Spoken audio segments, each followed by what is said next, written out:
Hi, my name is Alan. I'm with the Age of Ingenuity. I'm reporting here, and I'm with, you said your name was Phil? Yes, hi, nice to meet you. Now, Phil, you just told me a very interesting story about COVID and the hospitals up north that aren't exactly full, and the story just might not be true. Do you mind, Phil, reminding me of that story again? Okay, so several months ago, myself, I'm a nurse. My name is Phil. I work up north on some First Nation reserves in Ontario. The particular reserve I was working on was one of the communities that's challenged without water.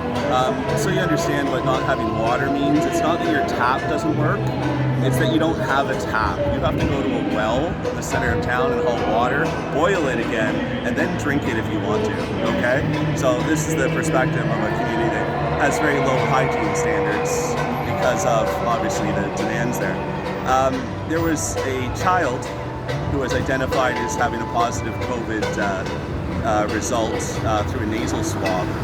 The child was tested incidentally as he was taken out of a home that was, in my description, horribly unsanitary.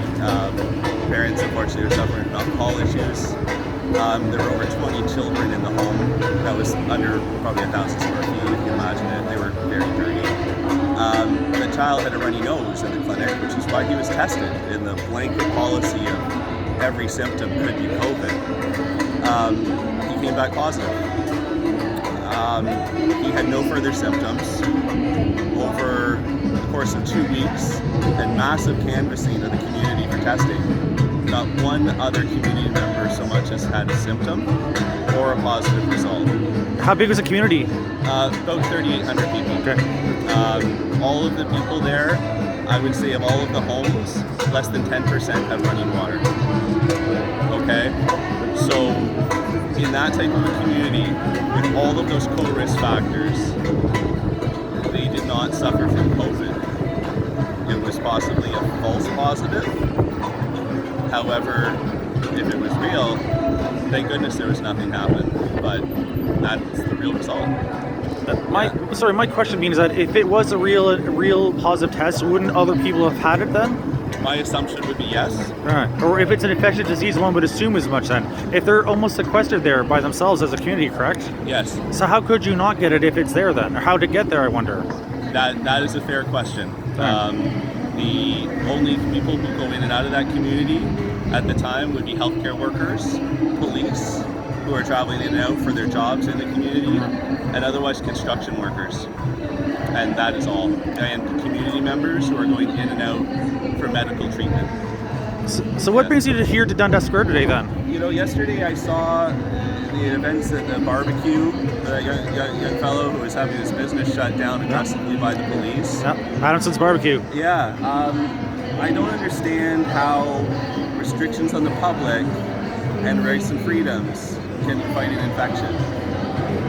I learned since I started to work in a hospital to use PPE effectively in isolated cases to control the risk of spread of infection to myself and others.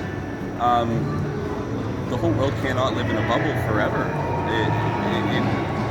There has to be an endpoint to this, and the harms caused in so many other issues with mental health, assaults, violence, deprivation, poverty, who knows what else alcoholism, you know. So a million substance abuse problems. Yeah, we would have to be bailing people out of their homes that are afraid to come out for years.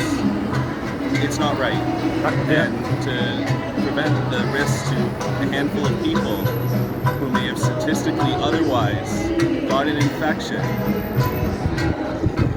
it's not fair. And knowing, again, working in healthcare, it is unfortunate but true that if you take a large population, a statistical number of people will get certain diseases, and sometimes they're horrible and it's unfortunate, but it happens.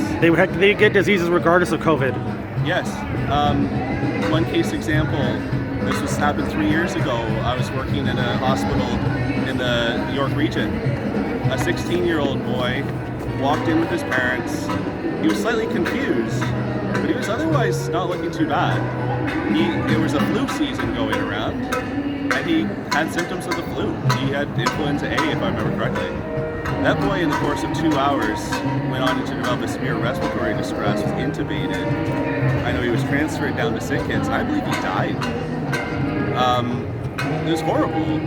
But in the case of massive populations, unfortunately, there will be cases like that young man that happen.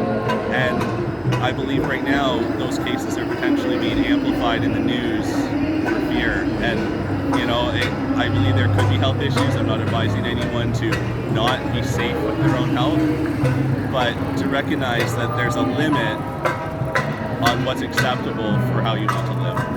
Hey, Phil, I want to say thank you very much for your time today, and thank you very much for your service as a nurse. It's very, very important, and thank you very much for that. Real. Okay, sorry about